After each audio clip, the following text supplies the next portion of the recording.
was a rumble in the jungle. Once I heard Dad was outside again counting birds, and Mama plugged in a nightlight, and I saw the queen of the world. Welcome to the Golden Hour Birth Podcast. Thank you for tuning in today. I am Liz, your co-host. And I'm Natalie, your other co-host. And tonight we have Hannah back on, and she is telling her second birth story with her second baby boy, Dean. Hi. Thanks for coming back. Thank you. Thanks for having me again. It's fun last time, so glad to be back. Love it. Well, since we already know a little bit about you, why don't we can jump right in with you wanting to get pregnant with your second? Okay. Yeah. So let's see. Ben got to be a year, and we've always known we've wanted more than one. And I knew I wanted them close in age, but not like Irish twins or anything like that. So yeah, he turned a year and we decided to start trying after that. And same thing. Again, very, very lucky that I get pregnant easily, and we got pregnant pretty quickly. I think it was like just a couple months. Scott again was kind of like, actually after that time, I was like, are you ever going to give me like a, excited response, because I mean, he is excited, but it's always kind of like a, oh, holy crap. Like, all right, this is happening again kind of thing. And I'm over here just excited. Yeah. But I get it. It's a big change. So, Benjamin's a July baby. And, I've got pregnant August or September, and Dean was due in June. So just 1 month shy of being 2 years exactly. And yeah, so we were excited for the next challenge, the next chapter. I feel like after one or like coming up to one, you're like, oh, this is like a little bit easier. And we could like add a second. And so when the guys find out like, but it's kind of easy now. Yeah. I don't want to go through the newborn phase again. Right. So true. Yeah. You know what to expect and which hurdles are going to be the hardest. And yeah, once they finally, why do we do that? Like once they're sleeping through the night, more independent, right back at it. I'm just wondering how like it'll be having like the newborn with a toddler. I'll never. Right. Or like how other people do. I don't. I haven't gone through it yet, but I'm just like, we're never going to be able to enjoy pregnancy again. It's like a different thing because you're also like experiencing it with your toddler. Like as my belly grew, I got to be like, Arthur, like there's a baby in right. He got really excited, and especially after she was born. I mean, you saw the pictures of him. Cute baby. It's like kissing the iPad screen of the picture of with COVID. Right. Couldn't be there. Oh, wow. True. Baby. Yeah. That is true. It is. And, it's different for however old your firstborn is. I think it matters a lot because I don't even think we told Benjamin until like maybe a month before. Like he was so little. He didn't know to ask why my belly was getting bigger or, like I didn't do a ton of prep work with him. Oh, yeah, I'm not sure if Arthur got it. Right. But it's cute though. Yeah, I mean, of course, like Ben would like kiss my belly and stuff, but like this kid's gonna rock your world. You have no idea. But kind of the same symptoms with Dean. With Dean as I had with Ben first trimester. Couldn't do coffee, which was even worse with this one because I was at home with Ben, really used to my caffeine. And yeah, the smell I couldn't even deal with. And I was just really nauseous. But thankfully, like with Dean's snacking helped. Like as long as I could like snack throughout the day, I could stay on top of it and I seemed okay. Right. And that was my biggest issue with first trimester with Dean. Tired, of course. I had to chase after Ben, which is much different than them working. But Ben was still taking a nap then, so I got a nap then. Amen. Which I didn't get when I was working. So that was new and nice. But it was fun. I was just really trying, then you have the guilt of introducing a second into the family. 'Cause, you see your firstborn and they're still so little. And it's like, oh, I feel like I'm ripping a piece of his childhood away from him, like having to make him share, but and you just remember that they'll be buddies, and I'd see him playing alone. And it was just like a good reminder of why we were continuing to grow our family, so that he could have a little buddy to play with, which happens now, They play together. There's a lot of screaming, sharing going on, but they're both getting the hang of their relationship with each other, and it's going well. Did you decide that you wanted to go back to the birthing center? Yes. So yes, this time around, knew right off the bat that I would go back there. I haven't even been back to my OB because I still go to women's wellness checks there too. So that was, let's see, when do they do your GBS test? Is it second trimester or third? Third trimester, Is it I third? feel like. I feel like that was pretty big. Yeah, but the funny thing is, I got it at like first trimester. Like my first appointment, they tested me and they're like, yeah, you have it from your urine. Yeah. I don't know. Because it can change throughout pregnancy. You can go from being positive to negative. So it's interesting that they tested you so early and then not again, I guess. But no, they were just like, you're positive. Fascinating.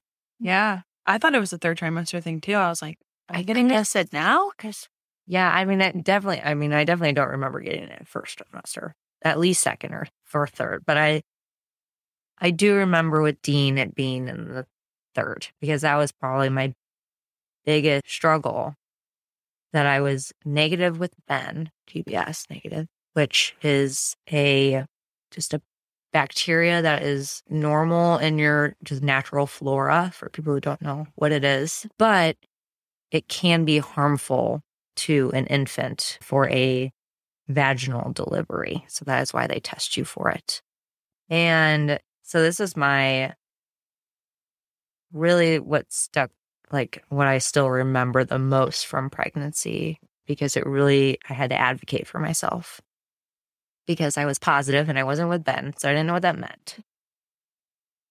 And what that means is you need to go in early so that you can get, and were you positive? Yeah. Okay, that's right. Okay. I thought I remember from your story. Yeah. So you've talked about this. So you have to go in early when you start having contractions so that they give you an IV of antibiotic to kill off any of that bacteria that could harm your baby.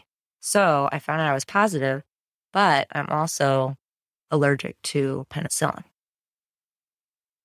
And so that led to a huge just rabbit hole of information, because first of all, I'm not truly allergic to penicillin. I was diagnosed as allergic to penicillin in high school when I had mono, and I was given penicillin and my whole body developed a rash. Like I puffed up like a balloon.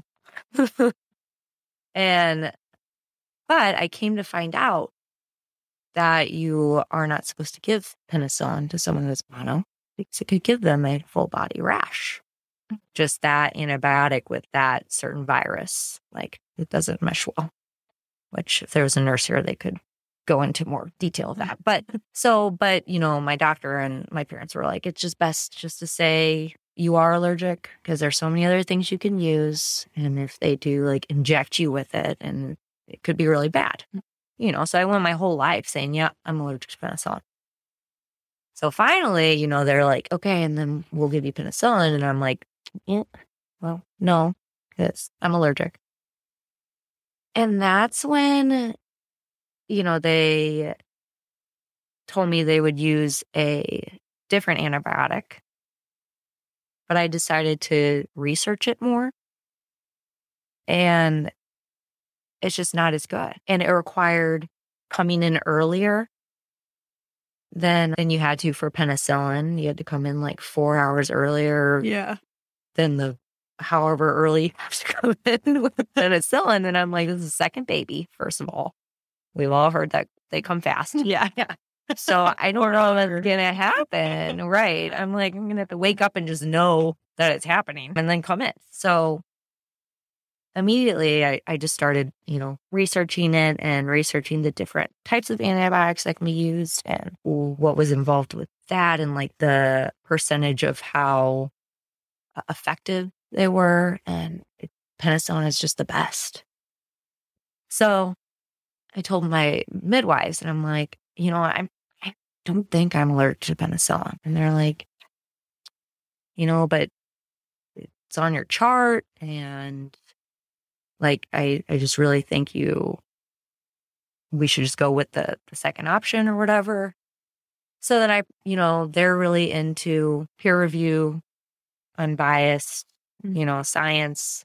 So I'm like over here giving them all these articles and I'm like, but look at what I'm finding. Like, I don't want to go that route, but they're giving me pushback, which is fine. And I get it. They don't want to, they don't want me to sue them for, killing me potentially or something, So that's fine. During childbirth. So she's allergic to penicillin, but we're still going to give penicillin. Right. Just because she says she doesn't think she is. So I get it. So, I mean, I really had to advocate for myself. And I mean, I came to a point where I was like, well, I want to get tested. But I remember there was some kind of, like, even that was hard. Like, finding someone that they would agree with or like that it could be done soon enough, first of all, because I think I was due in like a month. And it had to be someone like they trusted or was within mercy or I don't remember. There was some kind of clause that even that was a loophole. Like I had to jump through so many hoops in order to get this done. But I finally found an allergist who would do this for me because I think it was because I was pregnant. And they're like, we're not going to test you for things that you're allergic to when you're pregnant. But she listened to, my message I sent her saying, I was diagnosed as this high school when I had mono and blah, blah, blah, blah, blah. I don't think I am. And I want what's best for my baby. And what's best for my baby is penicillin. So I want to get tested to see if I truly am allergic to penicillin. So she did. She said, okay, that's fine. Yep, we'll do it. And so I went to her office, did the test, and sure enough, I was negative.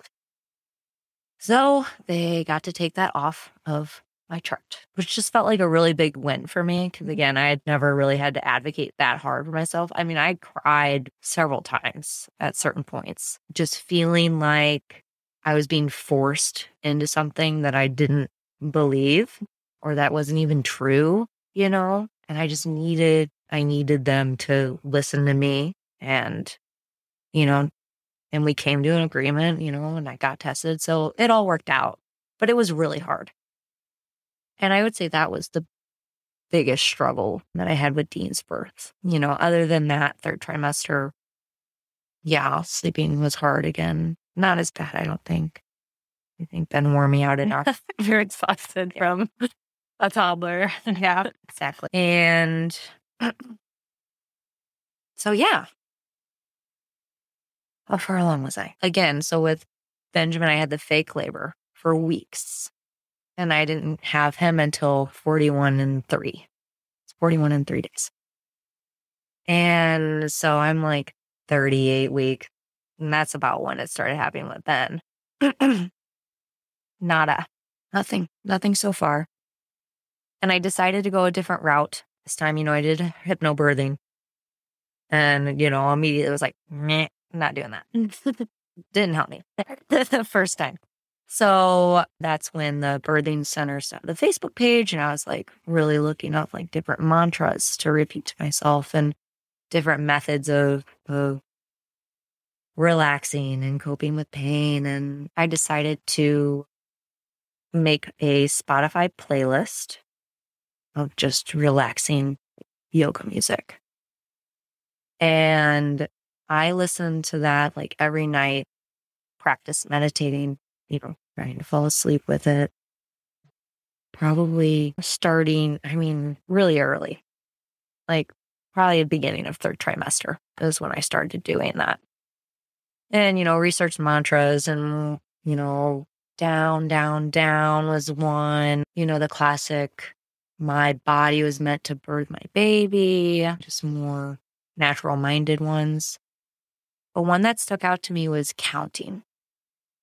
And counting down from 10 just over and over throughout the contraction. Because, a contraction usually lasts about 10 seconds. And so that one like stuck in the back of my head. I was like, I can picture myself using that one. So again, no fake labor this time, which was nice because that was a big pain in the butt.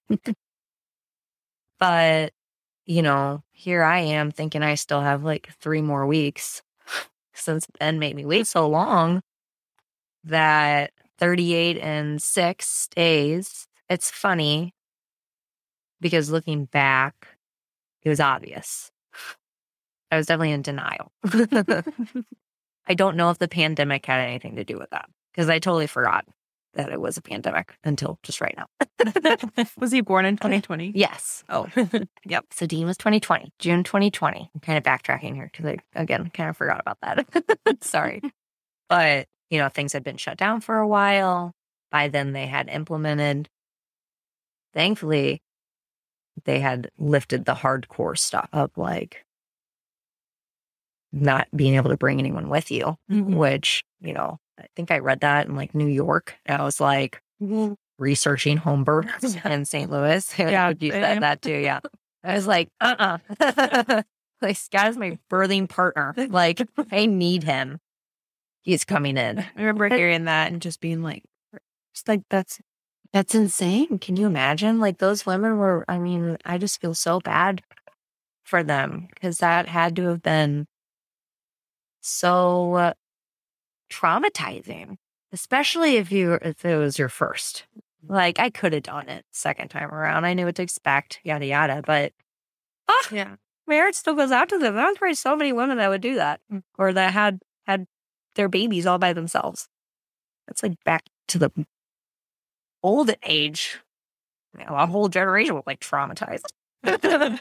But I do remember seriously looking into home births just because of that. And thankfully, I think that only lasted like a week or 2. And I got lifted. I was like, all right, I don't think they're going to be psycho.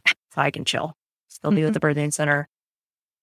And even, we kind of like were recluses because if one of us tested positive, that was another way that you were going to have to go by yourself. So, we were saying no to a lot of stuff at that time, just really trying to stay healthy.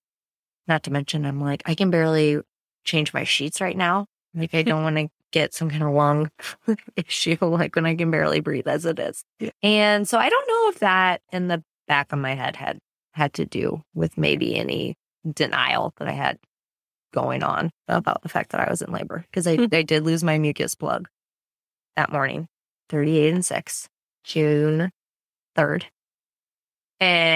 But, done my research. I'm like, it can grow back. It can grow back. That night, that day, nothing happened. That night, I threw up my dinner. Okay, probably nothing. Like, an alarm should have been going off in my head. You lost a mucus plug and you're puking. Like, next up, contraction. But Scott was really, I don't know if he's going to listen to this, but he'd be mad if I blamed him, which I'm not blaming you. But our dog Luna had like totally ripped her nail out. Yes, plain. She's a big Frisbee dog. And so she was like completely wrapped up, needed drugs, like couldn't go on walks. So she was just really needing a lot. And I think he was having a little bit of anxiety about having someone watch her, when there's so many specific things that she'd need. But still, threw up. I was like, oh, that was kind of weird. Scott knew, and he was just like, kind of weird. Put Ben down, and we went to bed. And, I was probably in bed for an hour, half an hour. And that's when I felt my first contraction. In my head, fake labor. It's gotta be fake labor. I had it for like 2 weeks with Benjamin, like 3. It's gotta be. Timed them. They were like, every 10 minutes. I decided to put on my music and just try to fall asleep and relax. And I couldn't. I remember them getting, stronger. And I decided to get up out of bed and go sit on my birthing ball in the living room, listening to my music. And they weren't super consistent. They were like every 10 minutes, and then sometimes they're like 6, and then they go to 8, and then they go back to 10, 12, yada, yada, yada. So I wasn't even really tracking them. I have that app or whatever. But I remember I decided to call the midwife, and I was in the back room, and I called, and it was a nurse, and I had Claire. Claire was on call, but she was she's great. She was currently with another mom, and the nurse said she was going to have her call me back. I was like, okay. So this was like 1 maybe in the morning. So it had been like 3 hours. And after I hung up, I remember having a contraction. I was like, I should probably wake Scott up. He hadn't even packed his bag yet. Because again, we thought we had so much time. And so I did. And I was like, I think it's time to call your parents. I was so concerned that I would get there and they would say, yeah, lady. The second time around, like, you'd think you know, but you don't. So I was so nervous about them coming up in the middle of the night, waking them up, having them come watch Ben, and then me coming home an hour later saying, sorry. Awesome. I know. It makes me think of Father of the Bride. Right? Exactly. Scott would appreciate that reference. Thank you. But so finally I woke him up and I said, I think you need to call your parents.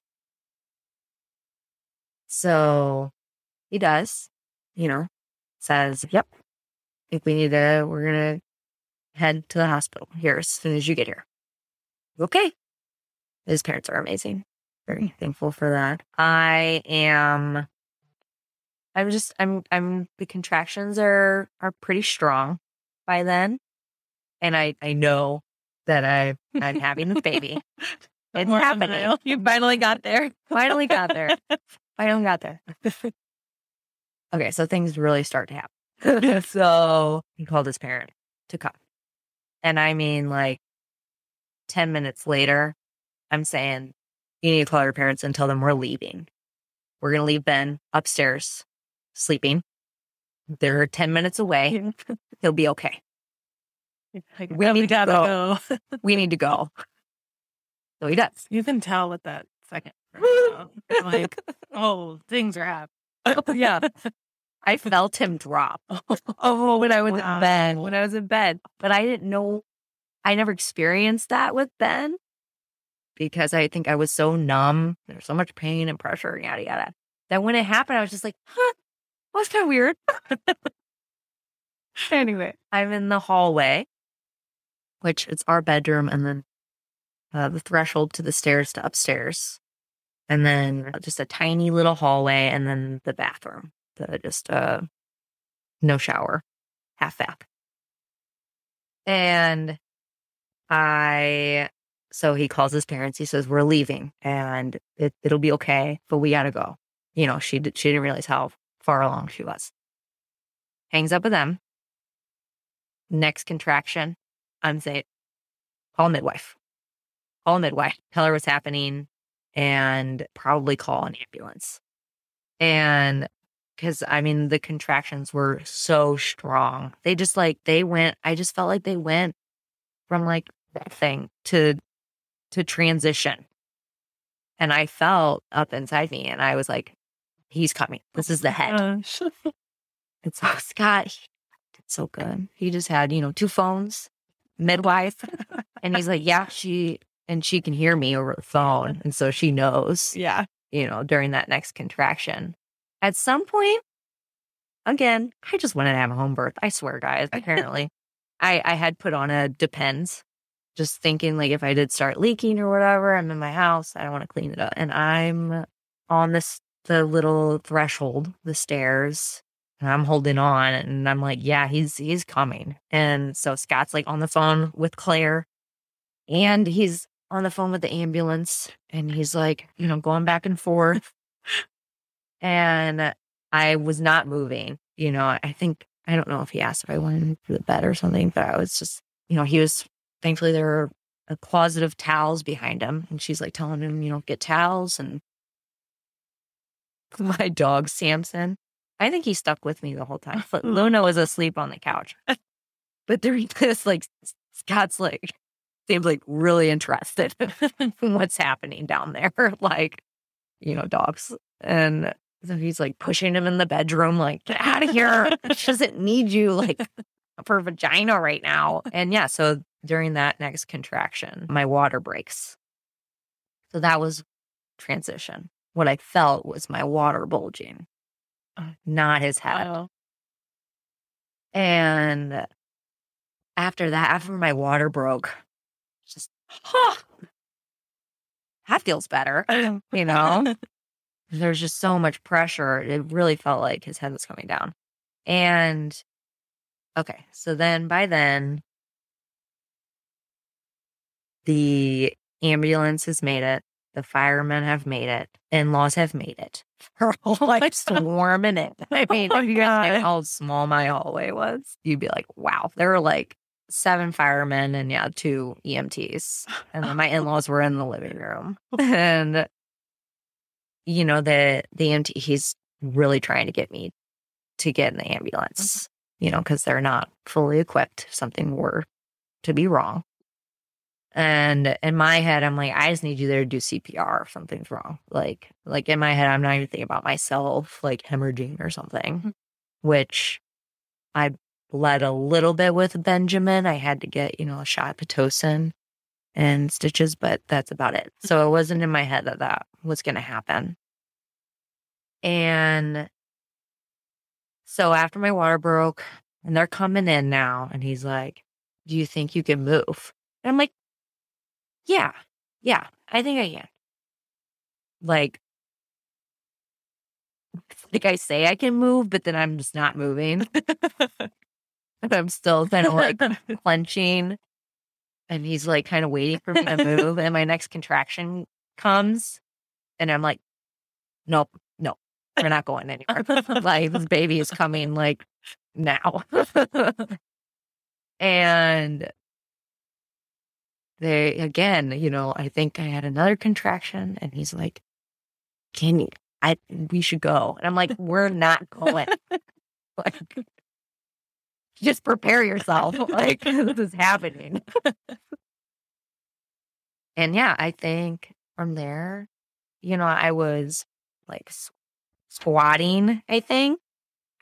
My father-in-law took a video. A nice little vagina shot there, but of his head is coming out. And I moved to be on all fours. I don't know why. It was just that's just what I wanted to happen. So obviously I've totally blacked everyone out and just focusing on me. He could still be asking if I want to go. I don't know. And I am on all fours and I feel Dean starting to come out. The ring of fire. which, if you guys remember, it's pretty traumatizing for me with Benjamin. I swear, as soon as I felt that, I could feel my body tense up with fear, and I felt his head go back up. And I said, you're coming out like right now. And I don't even know if I had a contraction, but I just like pushed as hard as I could. And sure enough, like he came out like in just one push. I mean, before that, my body was doing the natural pushing, the ejection reflex, which I also had not felt with Benjamin. But when I felt that ring of fire and I got scared and he went back up, I was just like, this isn't happening. Like, it's time. You're coming out. So yeah, I pushed him out and I was on all fours. So I just made sure I was like, my pelvis was really low to the ground. And I just literally just assisted him onto the floor. And I literally hopped over him to get out of the way. You caught your own baby. Oh my God. But not even really. I just like slid him out onto the floor. Which I'm still kind of like, why did I do that? But I was just so afraid that he was going to come out and something's going to be wrong. Yeah. So I just wanted to be out of the EMT's way. Like, let them do their thing. Make sure he's okay and he's breathing. And then I'll take him. But I like probably look like an Amazonian woman, like hopping over to the other side, leaping over my infant child, like umbilical cord still. Yeah. In-laws got to shut up. Is this still on video? By the way, Scott's like, where's Scott? Like, Scott's chatting with his mom and dad over in the living room. Getting birth my baby by myself. But I feel like Scott, like, finally his dad was like, I think you need to go over that. He was like, oh, okay. Squeeze him past all the firemen.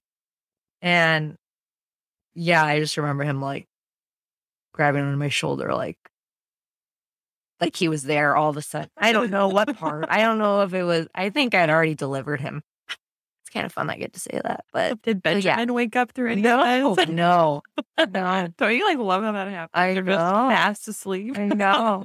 Yeah, there's like 2 fire trucks, an ambulance, and I just love that all firemen like just literally hung out, watched the woman give birth. But so I jumped out of the way and they checked him and he was okay.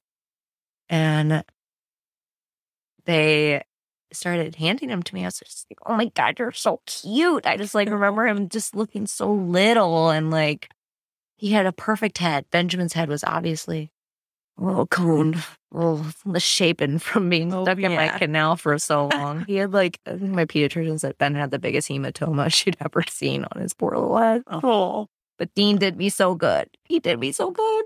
And I was just like, you're so cute. I just kept saying it over and over. It's just like, oh, crap, that just happened. Like, you're okay. I'm okay. And I'm just like immediately wanted to do skin to skin. So I'm like ripping my sweatshirt off, like pulling my shirt up, no bra under. Again, these men are probably like, what in the world is happening? But I'm like, I want to do skin to skin. Of course. Putting them on me.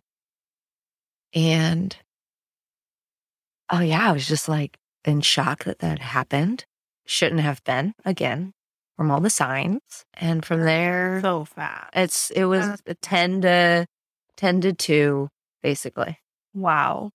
4 hours. Yes. Yeah, that's my second birth. That's 4 hours. Right. Too. Yes. I would take that over Ben's though. Any day. But yeah, they're not kidding when they say they do come fast. I really didn't believe them that it would be that fast. Wow. But, they were like ready to cut the umbilical cord. And I'm like, I want to wait until it's, it's done pulsing. And I understand that they were, kind of rushing because we gotta go, lady. Right. I have no idea what my bleeding was or anything like that. They didn't seem like it was an emergency, but they also probably didn't know what they were doing. I know they didn't know what they were doing because I asked them. But, maybe he let 30 seconds pass and he asked again. Even the fireman was like, man, chill. It's okay. Like, this woman just gave birth. Like, give her a break. For a moment. Finally, he asked a third time. And I was like, all right, that's fine. Go ahead. And he didn't wait until it stop pulsing enough. Blood literally splattered. Like there's so much pressure in the umbilical cord. It splattered. It looked like a sprinkler. Like it splattered all over my sweater, all over the wall. Like, probably on a fireman standing close by. Like, and I was just kind of like, it's great. Thanks for that. Like, what? Told you I wasn't. I know, exactly.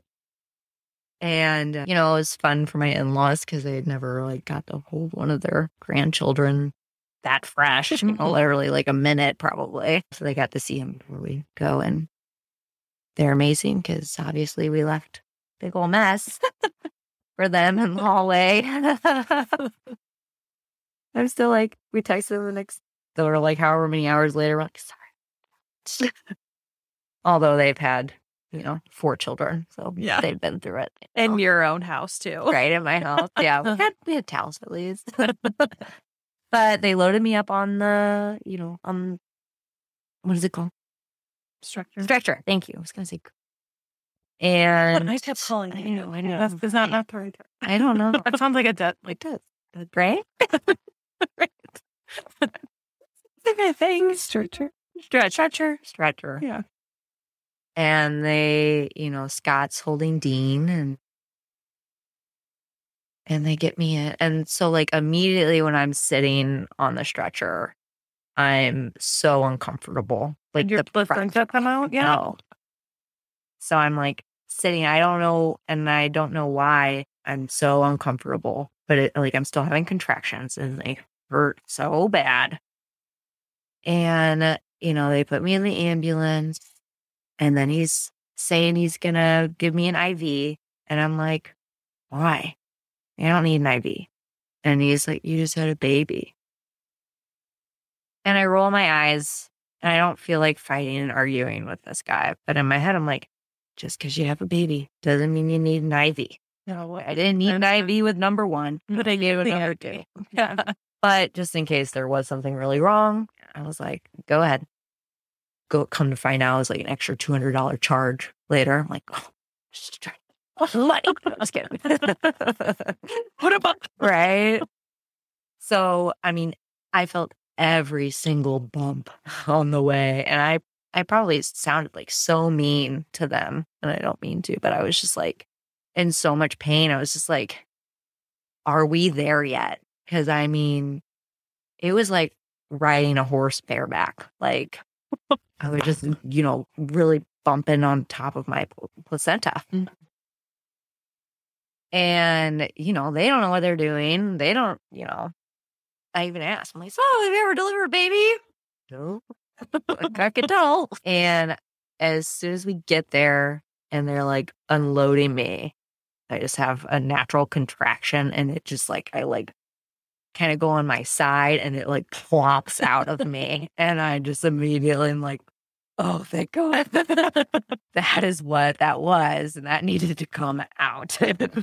Claire was there immediately. She's like, so sorry. I'm like, fine. Where did they bring you? Did they bring you to the... They brought me to the drive-in for the ER. And then we went straight to the birthing center. They still took you to the birthing center? Yeah. Oh.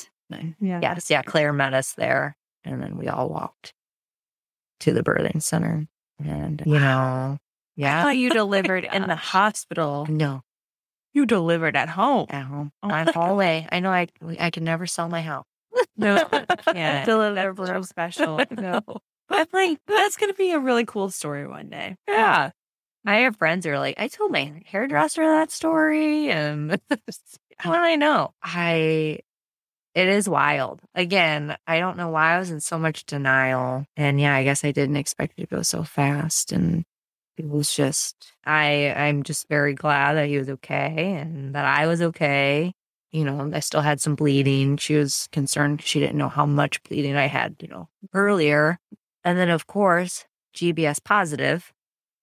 See about that? Didn't have time to go get that penicillin. And I worked so hard for. So we ended up getting put upstairs for 2 days so they could monitor. And we were okay with that. I did want to be home. I was like, I just left home. stayed there. I bet the nurse has loved hearing my story. It was great because they were like, oh, you just gave birth naturally at home. I'm going to leave you alone. Thanks. I'm good. That time I really didn't need any medication. Like I felt fantastic. Yeah, the body remembers. Yeah. I feel like. Yes. The body keeps the score. It's a bug.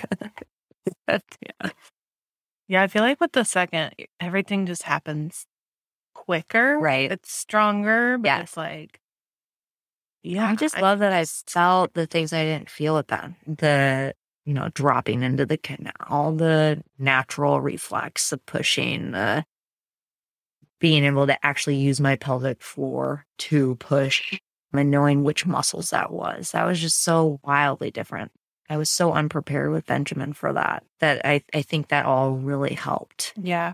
Definitely, work on your pelvic floor, see a pelvic floor therapist. Oh, yes, pelvic floor therapist, PT. I did that knowing that I had such a hard time with Ben. Mm-hmm. I did that with Dean, I think, during the second trimester at some point, went to a month's worth or just like 4 weeks worth of appointments and then just kept working on that at home. Mm-hmm. And I do think that helped a lot. So our chiropractor, we joked actually, my chiropractor, because she was going to the birthing center too. We both joked how we hope we just sneeze these babies out. And she actually had her baby in the roundabout in her car. They also didn't make it. Oh my God. Was it her second or? Yeah, second. Oh my God. That's insane. Yeah. Swoon. I know. I can't even fathom that. I felt like I was at the hospital forever. Right? Yeah. And we were actually, I just don't sleep well. I don't sleep well unless I'm at home. So we, got to the hospital. He was born at 2:16, got there maybe 2:30, but I didn't get admitted upstairs, I think, until 3:16 or something. That's when they count it. We got discharged at 3, whatever time it was, a.m., 2 days later. Yes, because I wanted to. I was like, what is the earliest I can leave? No. I was like, how early can I leave? And they're like, well, technically 3 a.m. I'm like, okay, we want to leave at 3 a.m. I wasn't sleeping anyway. Dean had started cluster feeding immediately to boost my supply, I guess. And so, yeah, we left as soon as we could. And I don't regret that at all. I was like, they were like, I don't think this has ever happened. And I was like, bye. Peace out. I need to go home. It's hard to sleep there. Yeah. It is. They're always coming to check on you. Yeah. And even when they backed off, as much as they could, still, the beds suck, man. Upstairs. Yeah, I think they started checking me every hour. Yeah. It's still 3 hours. Yeah. Which I know they just they're doing their job. They're doing what's best for you. But it's sleep. Right. Yeah. Yeah, that's what is most important right now, don't you think? Yeah. But so how did you process all this? Man, I still am, I feel like. Yeah. I just remember being wow, okay, this happened. Again, I think it would have been harder to process if something were wrong, but it did happen so smoothly and everything came out okay. That it was, easier for me. I mean, I still, for whatever reason, I'm still a little embarrassed by it. I don't know why, though. I haven't tapped into why I'm embarrassed. Don't know if it's the you should have known better. Yeah, you had the signs, or, I'm thankfully everyone's just no, that's badass. That's what I was going to say. I appreciate that. I appreciate that. I think I would have done the abandoning my infant, jumping over them seems a little prehistoric, crazy. You should have brought him up to me or something. But so I would redo that. I don't know. I wanted I really wanted him to be okay. I wanted trusted medical professionals to look at him. I know. Yeah. Still, I'm sorry, left you. I think I'm just wowed by how fast you moved after. Because for me, I was Right. Like there's no movie. Because there's definitely adrenaline. Yeah. You know? There's definitely adrenaline in there. But yeah, it's a fun story. I don't want to do it again, I don't think.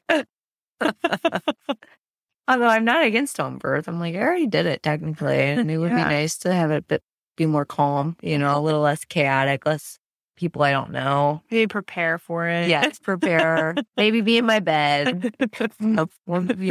Tons of sheets and whatever. Not have 7 firemen EMT there. Be like, can we get your cord yet? They go home, talk to their wives. I watched the lady give birth. They're like, what? But your midwife present? Right. Yes. Yeah. Well, I'll try and make it there. Try to make it there next time. But, amazing. Thanks. Yeah. That's indeed. Cool. I had no idea. This was my first time. I don't even think you told me. No, I literally thought you gave birth in the hospital, like in the hallway. Oh, no. I did not know I was at home. Yeah, at home. Yeah. It was fun to talk to the neighbors. Oh, did you see the fire truck? Yeah, we had our baby. Like, what? But, went home. Postpartum was easy, thankfully. Much easier than first. Less traumatic. Mm-hmm. But Dean was harder. Dean did not breastfeed. With Ben, like I said, it was pretty easy. Seemed to come naturally. Dean ended up having a tongue tie and a lip tie. And he just he was eating every hour. I was triple feeding, which is, pumping and then bottle and then breast and then bottle and then pumping or whatever it is. I'm thankful Scott had 3 months off, which is huge. Yeah, Boeing's amazing for that. I wouldn't have survived because he literally helped me so much because I was doing all of that. And, Dean's suck was just so poor that he would, drink for 10 minutes and then wear himself out. So he was literally eating every hour, like an ounce an hour. Mm-hmm. And he wouldn't take a bottle easily. And then, breastfeeding was much harder. Just didn't have a good latch because of the tongue. And I ended up seeing a IBCLC, Jen York. Oh, I saw her too. Oh, did you? Amazing. Yeah. She was amazing. We ended up going to like Kentucky or something to see a dentist that used a certain laser, which I still question though, whether that was needed. I trusted her so much, but I also thought I was very vulnerable and I wasn't really thinking completely straight. And I put too much trust into her versus, my pediatrician, was like, yeah, he has lip tongue. I have someone who can see him too. But, Jen's like, oh, I've seen so many relapses with everyone else. And you go to this person. So I did. We drove, however many hours to go to this guy. And it did go well, but, then the stretches are traumatic and it still didn't I got mastitis 3 times, left, right, left, which obviously totally depleted my supply. I cried a lot.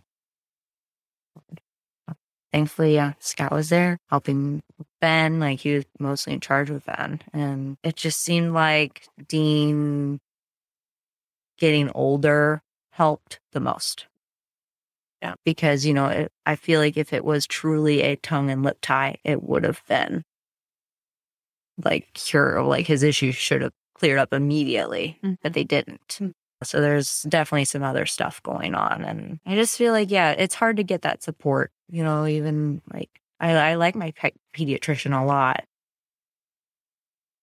But I feel like it's you go in and they haven't gained enough weight or whatever. And it's well, keep trying. It's we are. We're doing everything we can. And I knew we were, but I think it was just hard. And I wish there was more of a explanation or that I knew the real reasoning and real answer. But I feel like the tongue tie and lip tie is such I'm sure they have it or whatever, but is that really the issue? And it's just such a easy diagnosis these days. And we had it with Arthur, and it was like, I felt the same, very vulnerable, like, okay, whatever you say, I'm just going to do it. Right. I remember talking to my dad and him being like, let's, like, before you go and do this procedure, like, let's think about it. I was just like, well, he needs it. They said he needs it. Right. I have to do this. And we paid out of pocket for it. Yep. I mean, it was tough. Mm-hmm. And then I recently found out, like, the whole triple feeding. It's not, you're not supposed to do that, like, long term. It's not, it's not a solution. Yeah. It's supposed to be like, you are doing that with a goal in mind. Right. Like, you are supposed to have, like, an end date. Right. Like, once this happens, then you stop doing that. Yeah. And if it's not working, then you try something else. Right. I remember just doing that so long. Yeah. It was like, it was like a month. Yeah. I mean, I feel like we didn't stop until like 2.5 months of doing that. And I wasn't even like against formula. I mean, I would have been so glad if he would have taken formula in a bottle. But he just wasn't taking like anything. So I was like, I mean, I felt like I had to do that. And then even with Ben, I stopped breastfeeding at like 4 months, but then I pumped until a year. And pumping is a circle of hell. I'm just saying.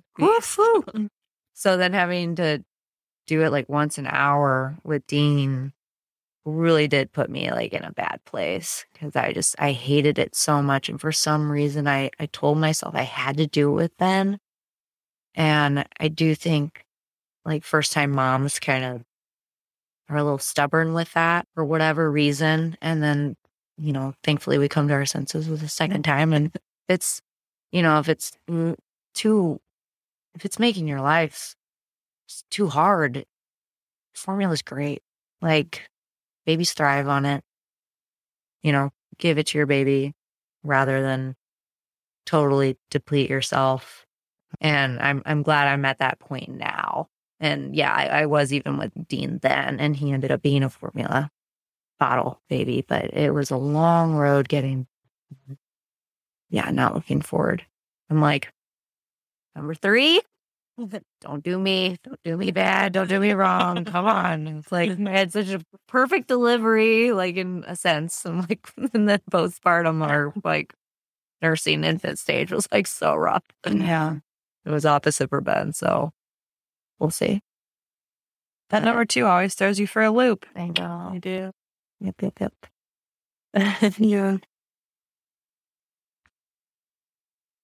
Yeah. So it got better. And yeah, that is. Yeah, it was.